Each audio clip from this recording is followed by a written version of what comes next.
নওশাদ এখনো ভেতরে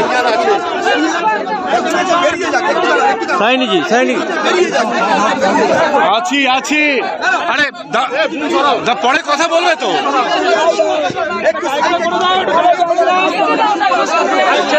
নওশাদ এখনো मैं यहाँ पे आई थी, मैं परिवार के सबके साथ मिली हूँ और ये जो रेप होता है ना, ये कुछ ऐसा नहीं होता है, your rape versus my rape नहीं होता है।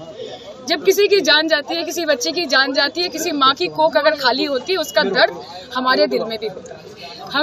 हमको यही अपेक्षा है हमारे माननीय मुख्यमंत्री से कि जांच हो, सच्ची जांच हो, अच्छी जांच हो, जो लोग इम्प्लिकेटेड हैं, जो लोग दोषी है, उनको कड़ी से कड़ी सजा मिले।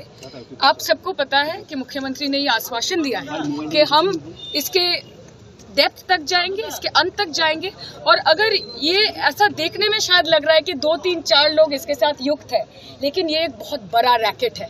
ठीक बोलছি আমি, ठीक बोलছি আমি, ये एक बहुत बड़ा रैकेट है और इससे हमारे घर की बच्चियों को आगे जाके उनकी सेफ्टी, उनकी सिक्योरिटी, उनकी निरापत्ता, ये हमको निश्चित करना है। अभी नई सरकार आई है, 2 महीने की सरकार है और हम सब चाहते हैं कि देखिए सरकार आएगी, ये कोई पार्टी नहीं चाहता, कोई मुख्यमंत्री नहीं चाहता कि रेप हो।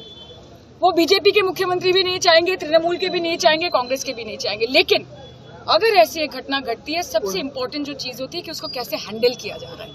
तो हमारी मुख्यमंत्री अच्छे से इसको हैंडल करे और जो इसके साथ जुड़े हुए हैं उन सबको कड़ी से कड़ी सजा मिले, कैपिटल पनिशमेंट मिले।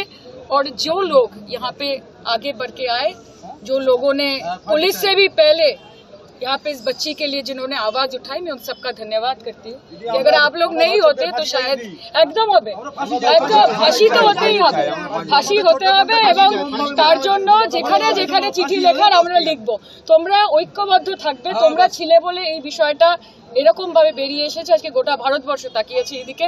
আমরা বিশ্বাস রাখবো আমাদের সরকারের উপর যে সরকার ডেলিভার করবে এবং সরকার কাউকে কোনো রকম ভাবে না বাঁচিয়ে, কাউকে কোনো রকম ভাবে রিফিউজ না দিয়ে সবাইকে নিরাপত্তা প্রদান করে যেটা ঠিক সেই কাজটা করবে। Thank you.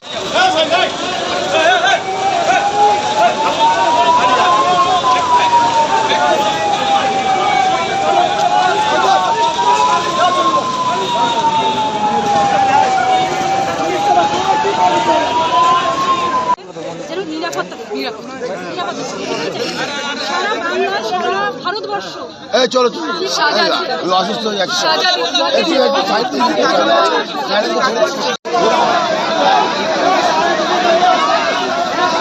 ভিতরে কে আছে?